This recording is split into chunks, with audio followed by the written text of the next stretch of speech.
Welcome, everybody, to today's webinar, When Collective Impact Has an Impact, Canadian Case Studies. My name's Liz Weaver, and I'm the co-CEO of the Tamarack Learning Centre. I'm here today to introduce our panel. We have Carrie Tanasichuk, Cathy, Wright, Colleen, Christopherson-Cote, and Marisa, Moher. I'm going to introduce them briefly and give you a little bit of their background. So Carrie is the Director of Community Evaluation for Living SJ. She is passionate about using her experience in research and evaluation to help organizations demonstrate impact, improve, and innovate, and has worked in diverse settings such as the nonprofit sector, youth development, criminal justice, health promotion and screening, and technology. She has a PhD in applied social psychology from the University of Saskatchewan. Cathy worked for many years building community responses, learning how issues impact individuals, and promoting promising practices. She recently served as the Executive Director of Living SJ, a dynamic collective impact approach focused on ending generational poverty with leaders from the business, government, nonprofit, and low-income neighborhoods. This work built on earlier roles with Vibrant Community St. John and the Human Development Council, a local planning council. As both a professional and a volunteer, Cathy contributed to changing action at the local, provincial, and national levels. Cathy is the recipient of the 2017 Vibrant Communities Canada Legacy Award. Colleen is the coordinator of the Saskatoon Poverty Reduction Partnership and the community co-lead for the Evaluation and Analysis Working Group of Suffice. That's another organization she's partnered with. She lives and works in Saskatoon, Treaty 6 territory and the homeland of the Métis. The interconnect between all three partnerships provides her with the opportunity to catalyze, convene, and coordinate community-based work to drive change and build capacity around improving the lives of vulnerable people in Saskatoon. Fostering new and existing community campus relationships is the core priority of her work. Understanding and engaging community through research processes is integral to successfully reducing poverty. Colleen is committed to the implementation of the UN DRIP and the TRC calls to action in both her professional and personal life, recognizing that reconciliation is essential for an equitable and just society. Marisa, our final panelist, is Marisa. Marisa, after completing her master's in social work in 2005, Marisa spent 4 years in the mental health sector as an intake and mental health caseworker. For the past 11 years, she has worked in the community health sector, focusing on health promotion, community development, partnership and collective network development, and project and performance management. For the past 3 years, Marisa has acted as the director for the Ottawa Child and Youth Initiative, a network of over 80 organizations who have a shared commitment that children and youth reach their full potential and provides a platform that guides and influences practices, policies, and systems. So we're very pleased to have all of you joining us on the call today, and it's really exciting to have each of you. The reason why we asked Carrie, Cathy, Colleen, and Marisa to join us is that they were part of the field-wide evaluation for collective impact, and they are, in fact, our Canadian case studies. So I've got a few questions for you to kick off our webinar. So the first question is, please tell us a little bit about your what your collective impact initiative is trying to achieve. What are your big goals? How did you arrive at your collective impact approach, and what made it the right fit for your initiative? So we kind of put a couple of questions together in our first question, and I think we'll start off with Cathy and Carrie to tell us about Living SJ. Sure, this is Carrie. So big picture in St. John, we have a pretty high child poverty rate. It's 33%. But when you look at some of our specific neighborhoods where poverty is quite concentrated, it's as high as 88% in some of those neighborhoods. So big picture, Living SJ is aiming to end generational poverty in St. John. And to do that, we're focusing on 4 pillars. So education, we want to close the education achievement gap. Health, we want to improve the health of residents through neighborhood-based models of care, so taking the care into the neighborhoods to meet them where they are. Employment, so we want to connect low-income residents to employment through education and training. And then neighborhoods, we want to transform our low-income neighborhoods into vibrant mixed-income communities. And that, in a nutshell, is what Living SJ is all about. And as Carrie said, with this is Cathy, a 33% child poverty rate, the issue was very urgent in our community. We were very fortunate. St. John was one of the first trail builders with Vibrant Communities Canada. So what we did was we really built on that strength, but we really needed to refocus our efforts and get a higher profile to the issue. And so by adopting a collective impact, it allowed us to involve strengthen our leadership. We engaged the community again to fine-tune what were our key priorities, and then it allowed us to move forward with a stronger action plan. Thanks. Great, thanks, Carrie and Cathy. Colleen, why don't you tell us about your collective impact work in Saskatoon? Sure, thanks, Liz.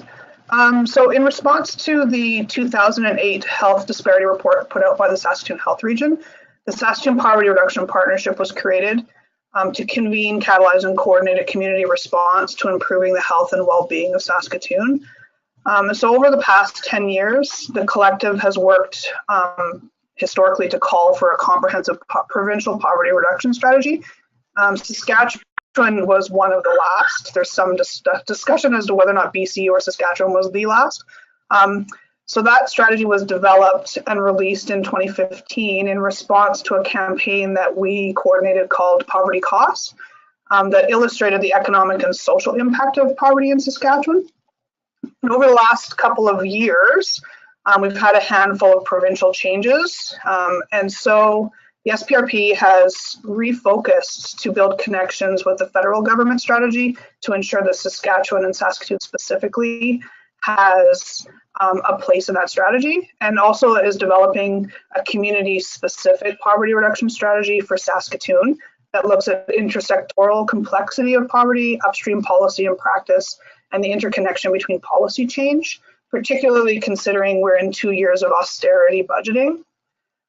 So then the collective action or the collective impact work itself evolved from the work. I think historically we didn't know we were in a collective impact model, and then I went to some training and I'm like, hey, we're in a collective impact model. So we are governed by a Constellation model of governance, and that lent itself well to start building capacity around collective impact. And so then we work under a big umbrella of a common agenda and shared measurement, but then we also work in small teams that builds capacity to achieve the bigger, higher level goals. Great, thanks, Colleen. And Marisa, the other two are focused on poverty reduction and improving, their communities, but you have a little bit of a different focus. So can you tell us a little bit about the Ottawa Child and Youth Initiative?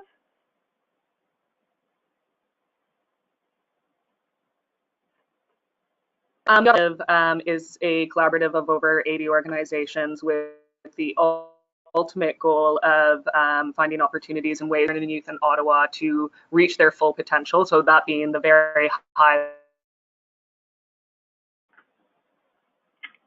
lofty goal. And so what does that mean? We need to see if our interventions are making an impact. And so what that ends up looking like is a focus in early childhood development, middle years, or our focus is in critical hours, and then parenting support as well. And we have a governance structure that allows us to be the convening body to do that work.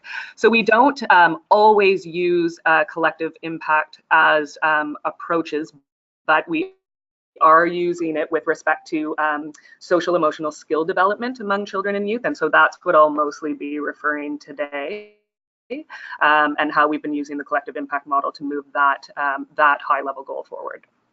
Great. Thanks so much, Marisa. Okay, so our second question is, the three of you, or the three communities, were involved in this this case study. So what reflections do you have about your collective impact efforts? Because part of the evaluation was to reflect a little bit on your work, and how is your current approach having an impact? So maybe if we could turn it back to Carrie and Cathy to start us off here. Sure, this is Carrie. Collective impact, we've been very intentional at Living SJ about really working hard to develop a common agenda, I would say, from the get-go. And we've really made strides with having a very tailored focus to help with our advocacy efforts. And so I mentioned the 4 pillars: education, health, employment, and neighborhoods. And so we have partners all around these tables that are really focused on very specific targets and goals within those pillars. And we've been very intentional about aligning our priorities where it makes sense to with the current government's priorities, so whether that's provincial or municipal or federal. And that's really, I would say, the common agenda has really strengthened our advocacy efforts so much, actually, that it's led to the provincial government giving us $10 million to distribute through grants through a social innovation fund. So the government's quite risk adverse with trying new innovative approaches to reduce poverty. So they gave us this bucket of money and said, okay, you guys handle this money and you find these projects that are going to really innovate and try new things. And the reason why they chose us in St. John to do that is because they knew we were ready. We've been engaging them in these conversations for years, and they know we had a really strong focus and everyone was at the table. I don't know, do you have anything to add, Cathy? Cathy's been around since the very beginning, whereas I've only been here for less than a year. So, one of the things that Carrie talked a little bit about with our 4 priorities is, and this is what was picked up in the collective impact evaluation, is that we really focused on an equity approach in the sense that poverty was greatest in the neighborhoods. So it's looking at it across all 4 of our priorities. For example, with the education, we realized that children were not surprised to many of you, were not doing as well in the low-income neighborhood schools. And so what we've been championing is the whole idea of differential funding, and did some research showing that it is in place across the country, but we don't have it in our own province, so that schools all have the same level of resources. So it positioned us to really try to champion that as a policy, but also to use that as a way to demonstrate that this is needed and it can have the impacts that we want. And I think that's probably enough for us to turn it over to others. Great. So let's move over to Saskatoon. So Colleen, the same questions, how have you been reflecting about your collective impact efforts and where it's having an impact? Sure. So the reflection back throughout the process of the evaluation that we participated in really sort of illuminated the idea that collective impact can be a real challenge sometimes, particularly with large collectives with many distinct mandates at the table. And so all the teams working underneath the SPRP umbrella have agreed to develop distinct terms of references and guiding principles that help break down that complexity and mediate conflict. And that was one of the things that has come up a couple of different times since the study. The other pieces around evaluation or the shared measurement piece. I find sometimes, I'm an evaluation geek, but I find sometimes evaluation is either lagging or people are afraid or don't really know how to start building it in. And so the SPRP has made a conscious decision to embed the evaluation work into all of the work that we're doing with a specific evaluation action team that speaks to project eval, but also internal and external SPRP partner evaluations, and has created a clearer understanding among our partners around the significance of the shared measurement tools. And then the other piece that was really reflected in that work was around relationship building. And so it's very clear that collective impact is a complicated relationship-based process, and often funders or even partners don't appreciate the amount of time that relationship piece takes. And then also, particularly given sort of historical mistrust or a lack of understanding of shared history, it's imperative that those relationship building processes are recognized as a core output of the work, even though it doesn't look like a tangible product. So when I reflected back on the work, I was thinking, like, what have we actually achieved? Because it's high level systems community work and there aren't often big tangible products. But when I made a list of things just for this chat, I was thinking, so we've seen a growth in number of partners. We have over 70 partners sitting across sectors and jurisdictions participating in all the work.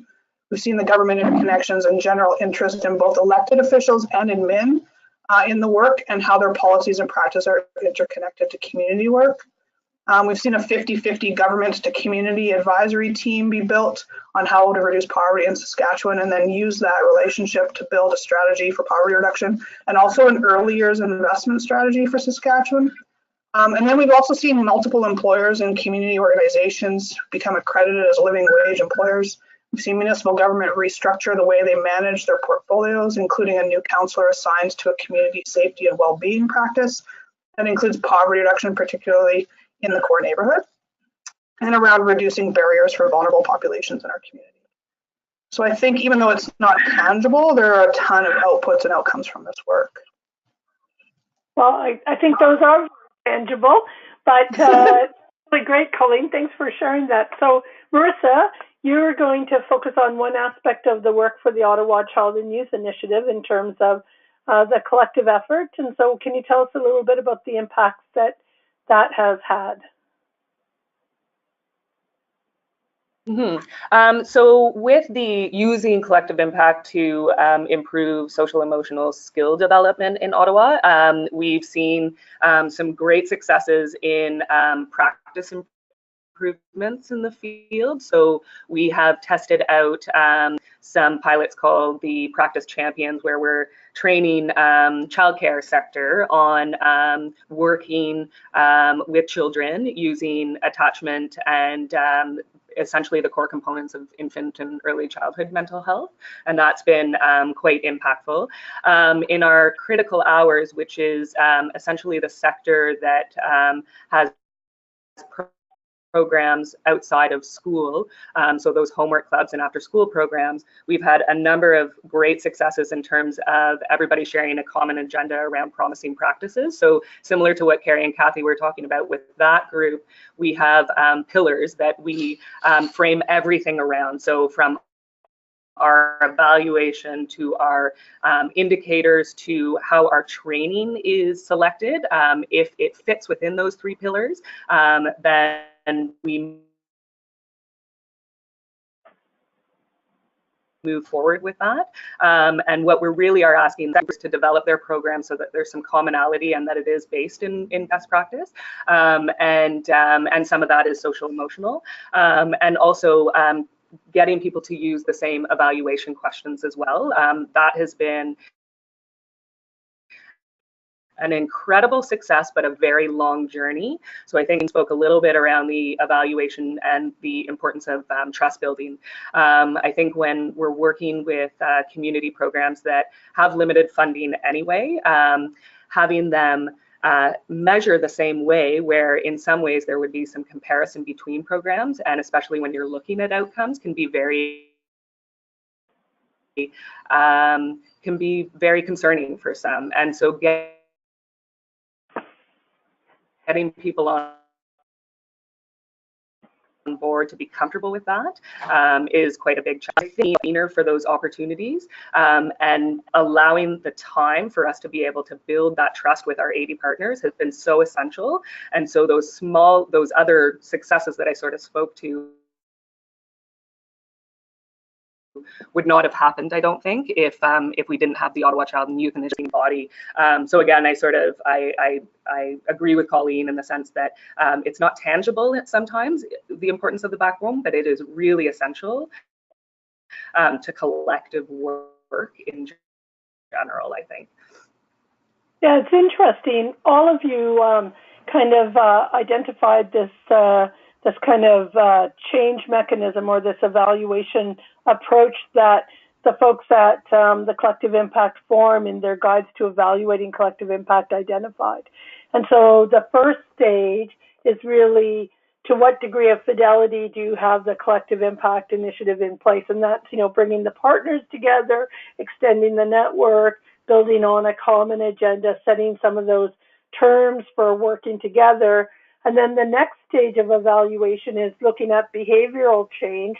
So are the organizations in the network working differently? And we, all three of you, identified examples of behavioral changes that you've observed, whether it's through your partners doing shared evaluation or agreeing to common questions or adopting living wage approaches, those kinds of things. And then there's also kind of early policy and systems change. And Cathy and Carrie, your example of, the province asking Living SJ to manage the innovation fund is a really good example of the policy and systems change. And then the final kind of level of evaluation, which often takes, at least 3 to 5 years to get to, is population level change. And so I would say that in your answers, all three of you have examples of that early stage change that you've observed by bringing people around a collective impact table, some of the behavioral changes,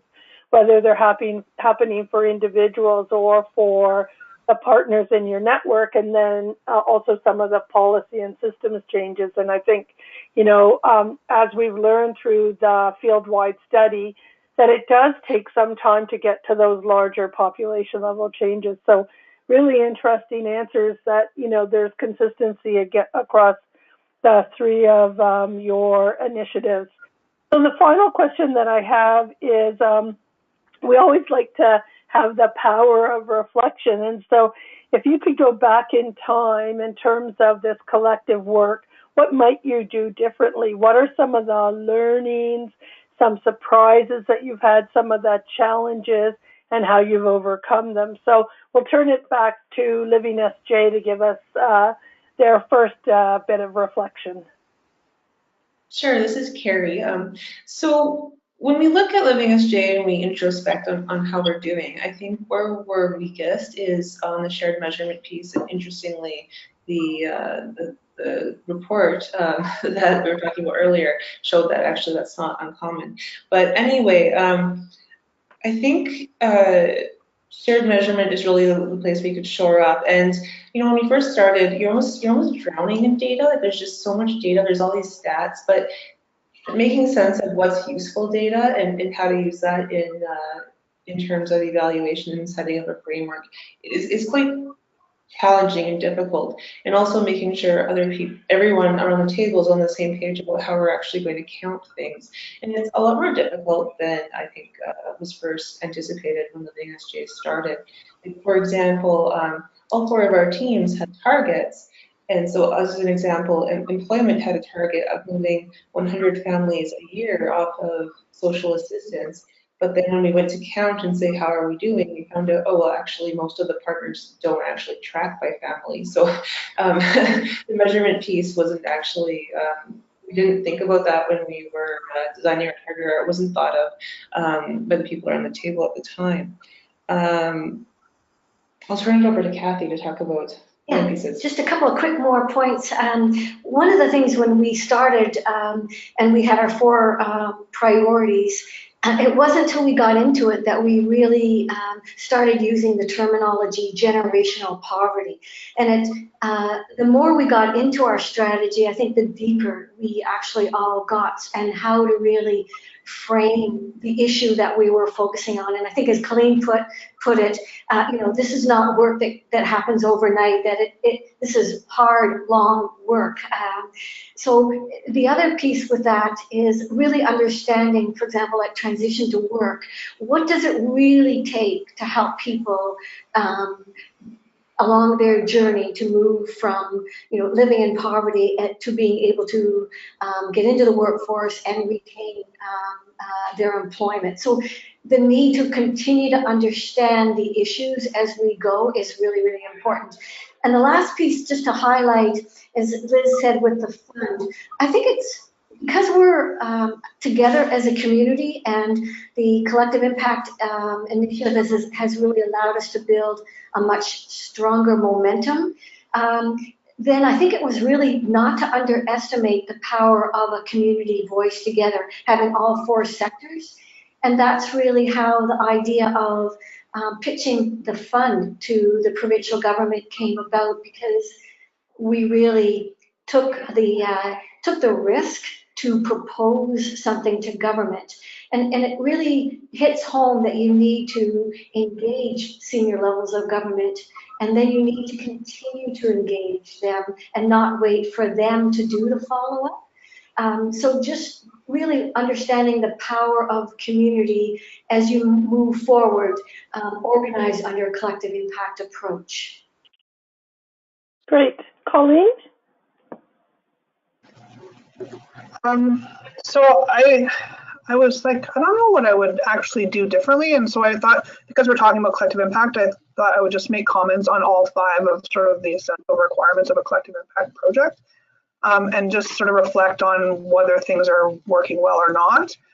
So the first piece around common agenda, we're very clear about our common agendas, and the thing that's interesting about matching the collective impact model with a Constellation model of governance is that it encourages fluid membership throughout the work. And so when partners feel that the work is too risky, or that their mandate isn't quite completely aligned, they have the freedom to step away and come back and forth from the table, or even just to step into the background and allow less risk-averse community partners to take a lead on sort of the outward produced outputs.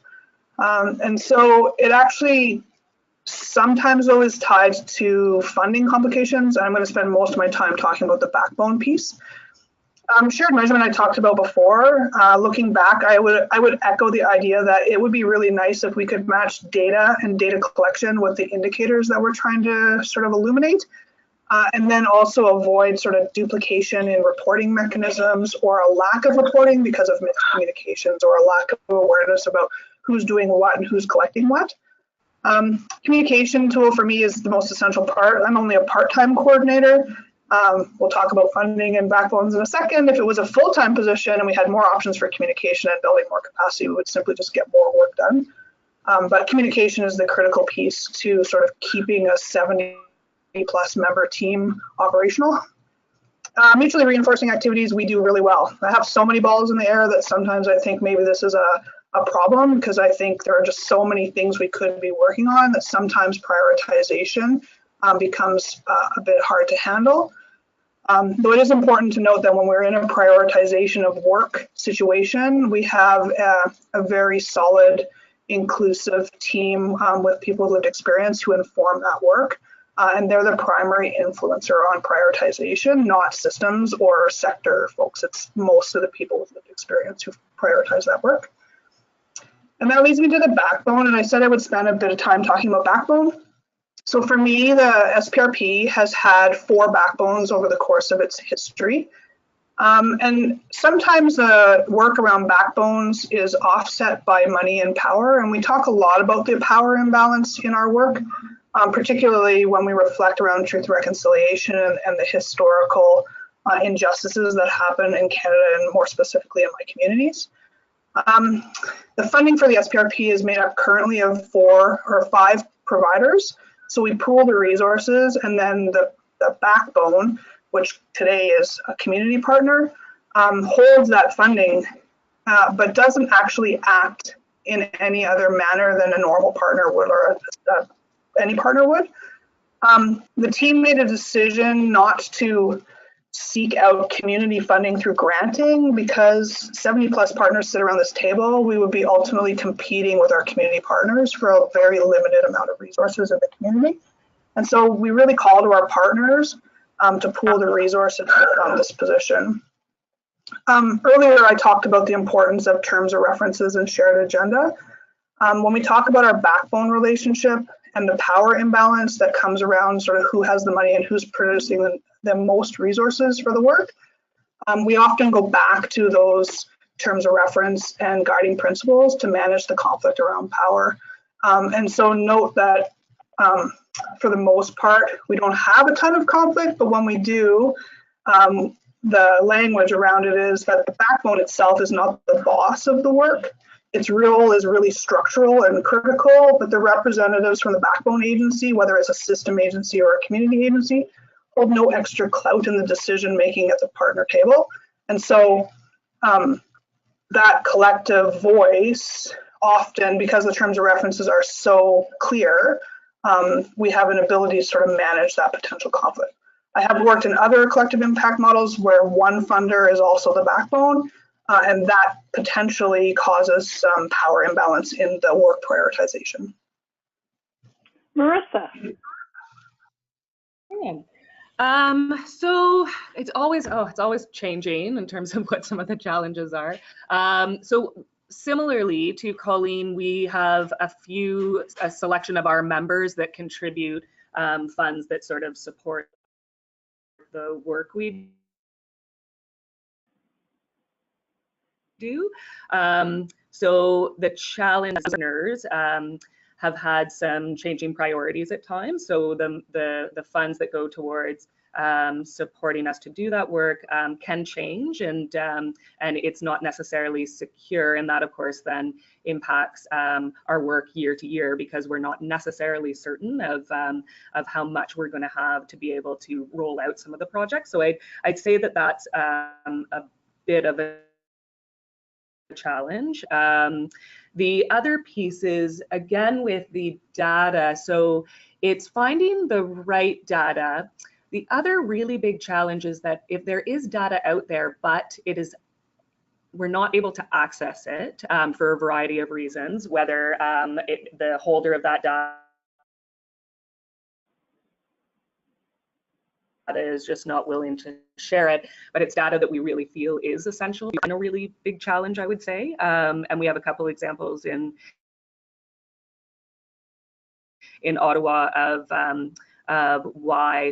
But when you're looking at improving outcomes, having that baseline piece is so essential. And so trying to communicate the importance of sharing that data and trying to reduce the sense of there being risk to it. So, that you don't have to have identifying information in data sets, and you can separate those and find factors of data, just the actual percentages. The other challenge for us has been, and it's been an interesting experience in communication with funders who are leading collective impacts around that, what is population level improvements. So if we look at the whole population of Ottawa, for us in terms of the partners, the 80 partners that sit around our table, very few of those partners are citywide agencies. They are targeting particular populations, or they're geographically based, or they are focusing on a particular subject area, whether it's addiction or whatever. And so we will only ever be able to show improvements at a subpopulation level. And I think we have finally gotten to that stage with understanding of collective impact, that you can look at improvements in subpopulation. It doesn't have to be whole population. But 3 years ago, when we started these conversations, there was a differing of opinion that that impact really needs to be seen at that whole population. So that has been an evolutionary challenge in the last couple of years, but I think we're getting there as a group that are engaged in collective impact. And again, the common measurements or a common evaluation. And so again, it's been phenomenal to see the work that we've been able to do in getting people on board with it, but it takes time. And so I think if it's really a commitment around being able to be in place to be the convening body to help people do that over the course of years, and weighing the risk of whether you start an initiative if you don't have the time to actually do that piece, because it's it's so important to have that time to build that trust and relationship.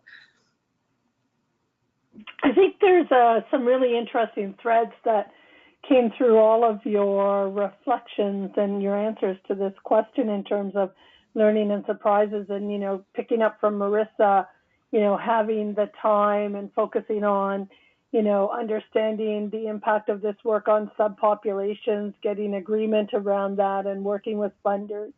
Colleen, you talked equally about, you know, having time and the implementation of the framework and how different elements of the framework play out in different ways at different times. And then Cathy and Carrie, what was really interesting about yours and links into both Colleen and Marisa are the notions of, you know, really giving the time for sense making, you know, capturing some of those changes as they're happening, and really trying to understand shared measurement. And so I think it's the thing about collective impact that makes it both interesting and challenging is, you know, the fact that you have so many partners and so many contributors, but that's also the challenge, right? It's the opportunity and the challenge, because when you have so many partners and so many contributors working towards community impact, it's a little bit like you're dancing all the time to move the work forward.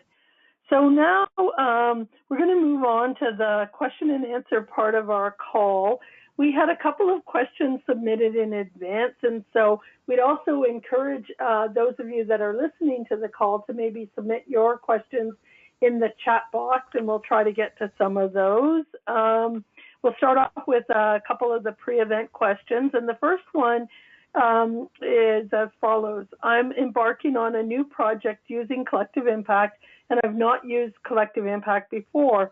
While I'm generally aware of the concept, what are some valuable resources that would help me gain a deeper understanding of what I need to do to make sure that we can stay on the collective impact path? So maybe Cathy and Carrie, we'll start off with you guys and have only a couple of you guys answer this, because we want to get in as many questions as possible, but you guys have been at it for the longest time. So how can this person learn more about collective impact and stay on the collective impact path? I would just give two pieces of advice. This is Cathy. One is I really love the article that Liz was involved in writing, Collective Impact 3.0, because I think it took the all 5 components and really put it into language that we can really understand. For example, measurement is about learning, and it makes so much sense. And I think the second thing is that when we started as a community, because we you know, collective impact allows you and enables you to build community ownership, is that we brought all the community leaders together from all the sectors to pitch, and so it was a team of us that pitched it to a large group of leaders to say, we want to embark on a collective impact approach, and this is how we want to go about it, starting with doing an engagement process for the community common agenda. So having a process in place to bring it forward. Marisa, Colleen, anything that you guys want to add to this question? Sure, this is Colleen. Okay. So I would echo the Tamarack website and all of the work that they've sort of been leading the way in Canada. And then I would also just say, like, so many of us are working in this field, that you're more than welcome to just reach out to us. Although, like, we're heads down deep in our community, we do sometimes like to pull our heads up and take a breath and share some of the stuff and the learnings and build relationships with other community partners who are working in this across Canada or the world. You learn the most from networking and having sort of candid conversations around people who are already neck deep in this work. Thanks, Colleen. Marisa, any advice that you have? I'd agree essentially with the resources that Tamarack has, including the tools. There's so many tools that take you from the very beginning of just contemplating whether you should go any further in your collective impact to if you do have a group that has agreed, then tools that help you in those first couple steps, whether it's activities to get to your common agenda, and they're so simple to use and they're so easily translatable into meetings that it's just, if you go on the website, it's all right there. I use them quite regularly with some of my projects, and I find them so effective. So I would use that. Great, thanks, guys. The next question is, you all are locally based, so this person is thinking about collective impact in the context of a multi-sector national network. So her question is, or his question is, I'm interested in learning about whether or not it would be valuable to draw on this approach framework to evaluate a diverse multi-sector national network aimed at advancing a particular social issue in Canada. So what advice do you have for this person? How about we'll go backwards. So Marisa, what advice would you have first?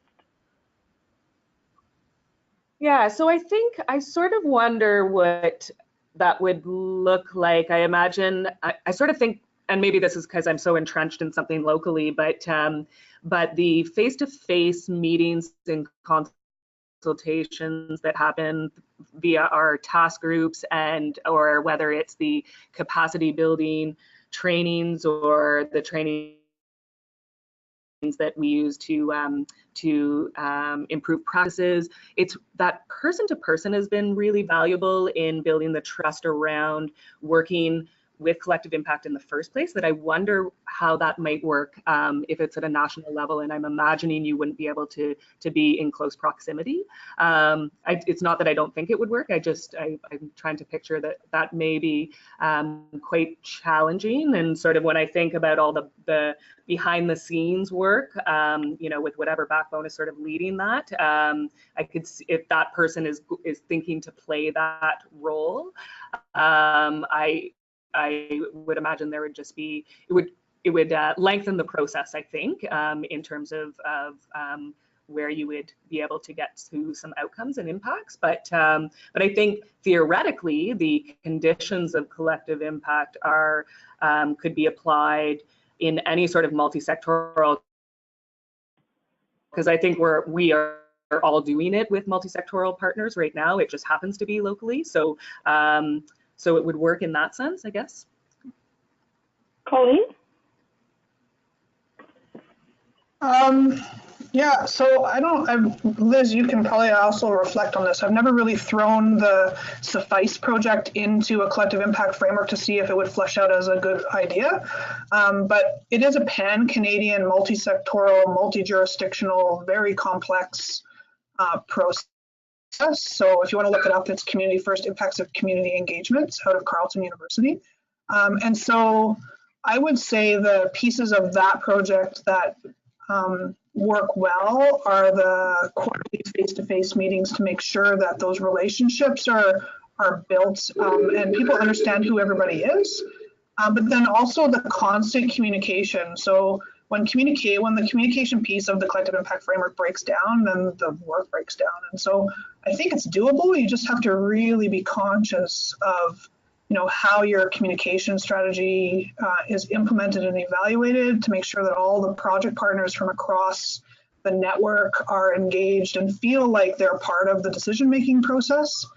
And then, that you have a set of terms of reference and that everybody, that the backbone is sort of doing its structural role. But I think it's completely doable. You just need to make sure that the project partners understand the model, how they fit into the model, and what the common agenda and the outcomes are. So I think it's doable. It's big, but doable. Cathy, anything else to add? This is Carrie. The only caution I would give is that the way I interpret the question when I read it is that the network is doing its work, and this person's wondering about using collective impact just to evaluate it. And maybe I'm totally misinterpreting, but I would just caution that the collective impact is not solely an evaluation framework. That's part of it, but it's also about the how you do work and how the network operates. That's, I think, a really good interpretation, Carrie. I think it is really thinking about what is the it you want to do, and is the collective impact framework the right approach?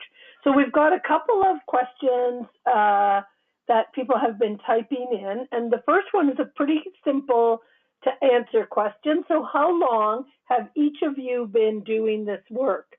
So let's start off with Living SJ. How long has Living SJ been at it? Cathy, you referred to this a little bit in your overview, but why don't you just remind us? Yeah, so we started with Vibrant Communities in 2005 and really built that foundation. And then 2014, we did almost a year-long process to transition to a collective impact approach in all its components. Great. And Colleen, how long has the Saskatoon Poverty Reduction Partnership been at it? So the partnership was born in about 2009. It was a very loose affiliation of community partners. I would say that I've been doing this job as the coordinator for 5 years, and probably a year or 2 years prior to that, the collective impact model was sort of growing, but I don't think we were calling that the collective impact model until probably 5 years ago. Okay. And what about, Marisa, what about the Ottawa Child and Youth Initiative? Yeah, so as a collaborative network since 2011, and then in terms of using collective impact with some of our initiatives and projects, it would be just about 3 years that we've been applying that. Great. So we have different ranges of ages for these collective impact efforts across the group, but actually quite a bit of experience across the network. So this next question is directed to Colleen. So Colleen, you mentioned the Constellation model of governance. Could you speak more about it? And also the person asked who, if you or others know of other people using this model. So I don't know anyone else that's using the model in my network, but I'm sure lots of people are using it. The SPRP adopted the Constellation collaboration model in 2009 and I can include the link to the paper, and Liz, you guys can include it in the speaking notes or whatever happens. Oh, we'll send it out in the post-event email. Okay, so it's from Sermon, Constellation collaboration model for multi-organizational partnerships from the Toronto Centre of Social Innovation in 2008. It's modified from that sort of initial paper, but basically it is a complexity-inspired governance framework for multi-organizational collaboration. Like, it can't get any more nebulous than that. Essentially, we have a leadership team that has an open call for membership to any project partner, community partner, agency, government representative, personal, individual, it doesn't matter who, can have a call to sit at the leadership team, and that team meets quarterly to drive the vision of the work. And then there's a management team, which is essentially the backbone to make sure that as the coordinator, I am sort of keeping in track with the work plan. And then from the leadership team, there's like bubbles of energy around where do you want to work. And so those bubbles of action work are loosely tied to the leadership team, but they have their own governance structure. They require their own sets of funding. They build their own terms of reference. But if it's going to be an action team of the SPRP, it has to be connected to the vision and mandate for the year. And so you can imagine that the vision and the mandate for the SPRP leadership is very large around reducing barriers and decreasing poverty around policy and practice in Saskatoon. And so the interesting thing about the model is that people are invited to come and go depending on how it connects to their mandate and whether or not there's funding or whether they feel that collaborative use of their funding would further their mandates. And so we see projects grow and finish. We also see projects grow and never finish and just keep working. But it's at this point we have about, I'd say 17 action teams running. Some of them I'm directly related to, and some of them I just pop in and out to make sure there's strategic alignment. Great. Thanks, Colleen. For the, this might be a question for Marisa and Carrie. So in working partners who are not necessarily comfortable with data collection, are there any resources or models that you have found that can help with the with the data collection piece? So Carrie, maybe start with you and then go over to Marisa. Sure. So I would say actually that's something that we're dealing with right now, and that different organizations have very different capacity for data collection.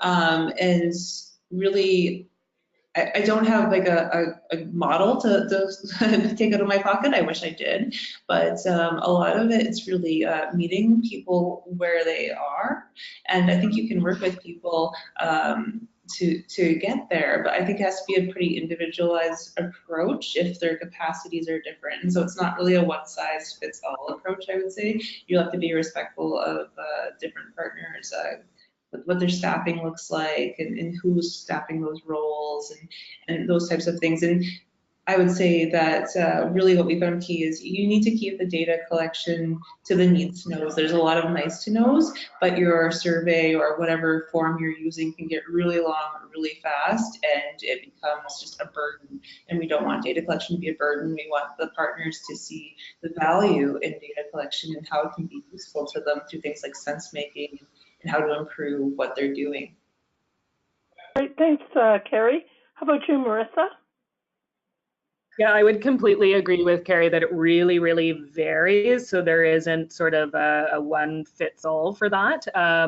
And so we have had a data literacy strategy kind of embedded in sort of some of our capacity building.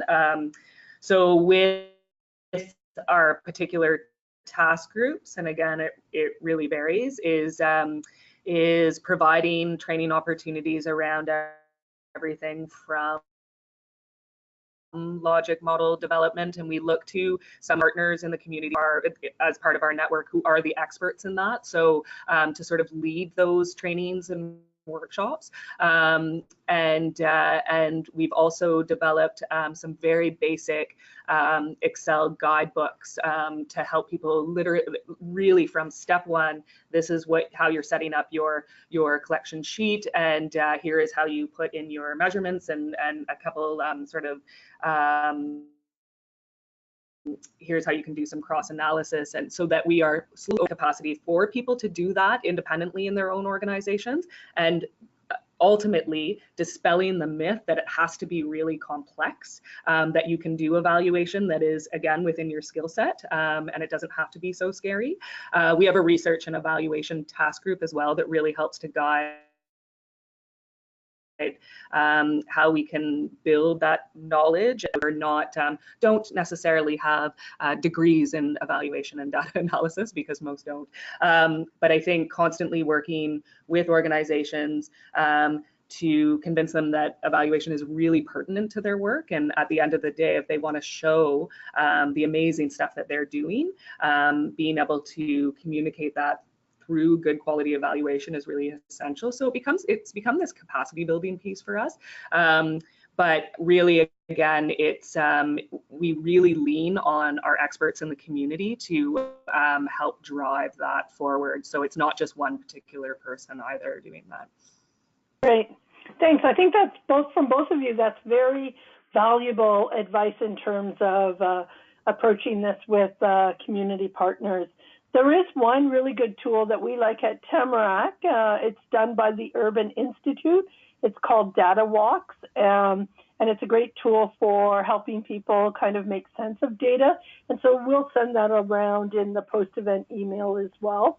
So now I'm going to move to the closing part of our webinar today. I'd like to first begin by thanking Carrie and Cathy, Colleen and Marisa for really giving us lots of great perspectives about your work in collective impact, but also how you think collective impact is making an impact and how this has happened for your collective initiative. So really, really thankful for that. We want you to stay in touch with the Tamarack Institute and Vibrant Communities Canada. The way you can do this is to receive the latest thinking, news, tools, and resources from the network by signing up to receive one of our regular newsletters, or by visiting our online learning community at www.tamarackcommunity.ca, and you can see this on your screen. If you enjoyed today's webinar, you might also be interested in our follow-up session on June 7th, when collective impact has an impact, lessons from vibrant communities. This will be the final webinar in our three-part series examining the field-wide collective impact report. Join us with Vibrant Communities, Paul Bourne and Mark Cabage, who's a Tamarack associate, and they'll really focus on strategic learning and evaluation, and we'll delve into their reflections of the report and the implications the results might have on the future design of Vibrant Communities Canada. If you missed the first session that we had with ORS Impact and the Spark Policy Institute researchers, you can also catch the recording online. Both links will be sent to you in the follow-up email. If you'd like to learn with Vibrant Communities in person or go deeper on exploring innovative ways that communities are reducing poverty, join our upcoming Western Regional Summit, Cities Innovating to Reduce Poverty. This summit will take place later this year from June 12th to 13th in Vancouver, BC. You can register now for the Western Summit using the link that you see on the screen. Cities Reducing Poverty members should also email Lena, L-E-E-N-A, at tamarackcommunity.ca to register for your 2 free seats, or if you have any questions about subsidies, there are several scholarship opportunities available to people with living or lived experience in small nonprofits. Vibrant Communities Canada will also be hosting an Eastern Regional Summit in the fall to make it easier for those of you in Eastern Canada to attend. More details about that event will be coming soon. The Tamarack Institute is introducing a one-day intensive master class on adaptive leadership. This workshop will be offered in 5 cities across Canada this year, in Vancouver, Edmonton, Calgary, Toronto, and Ottawa. This masterclass will equip you with the tools, processes, and most importantly, the leadership practices to make a real and meaningful change through your own collaborative initiative. Workshops start the week of May 23rd, and you can register using the link on the screen. And finally, you can save the date for our Community Change Festival. Over 4 days, participants will explore 5 competencies that every change maker needs to move the needle from ideas to practice to impact. We'll host workshops, open space dialogue, present tools, take you on immersive learning tours, facilitate peer input processes, and so much more. Sign up now and you'll receive more details about the festival. So finally, in a few days, you'll receive our follow-up email, which will include a link to the audio recording for today's call, as well as information about other learning opportunities that I've just mentioned. You can email Natasha at tamarackcommunity.ca to provide feedback about today's webinar. We're always trying to improve the experience, and so we really look forward to your responses and to your comments. Thanks again, everybody, for joining us today, and I'd like to particularly thank Carrie, Cathy, Colleen, and Marisa for taking the time to join us to share about your collective impact experiences and to give us a bit more sense of what you're doing with Living SJ, with the Saskatoon Poverty Reduction Partnership, and with the Ottawa Child and Youth Initiative. Thanks so much, everybody.